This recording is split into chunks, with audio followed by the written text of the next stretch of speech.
Champion கிண்ண போட்டிகளில் இந்திய மற்றும் ஆஸ்திரேலிய அணிகள் மோதி வரக்கூடிய பரபரப்பான அரையிறுதி ஆட்டம் இன்றைய நாள் இடம்பெற்றுக் கொண்டிருக்கிறது. இந்த போட்டியின் போதுதான் விராட் கோலி ஒரு மிக முக்கியமான சாதனையை நிகழ்த்தி காட்டியிருக்கிறார்.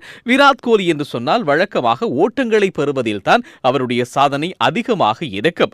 ஆனால் பிடியெடுப்பில் சாதனை நிகழ்த்தியிருக்கிறார் இந்த விராட் கோலி. குறிப்பாக இந்தியாவினுடைய பக்கம் சர்வதேச கிரிக்கெட் போட்டிகளில் அதிகப்படியான பிடியெடுப்புகளை எடுத்த இந்திய வீரர் என்கின்ற பெருமை இந்த விராட் கோலிக்கு கிடைத்திருக்கிறது. 335 பிடியெடுப்புகளை இப்போது தாண்டி அவர் வெற்றி நடை போட்டுக் கொண்டிருக்கிறார். இந்த வரிசையில் இந்தியாவினுடைய பக்கம் இதுவரைக்கும் ராகுல் டிராவிட் 334 பிடியெடுப்புகளை எடுத்ததுதான் சாதனையாக இருந்தது.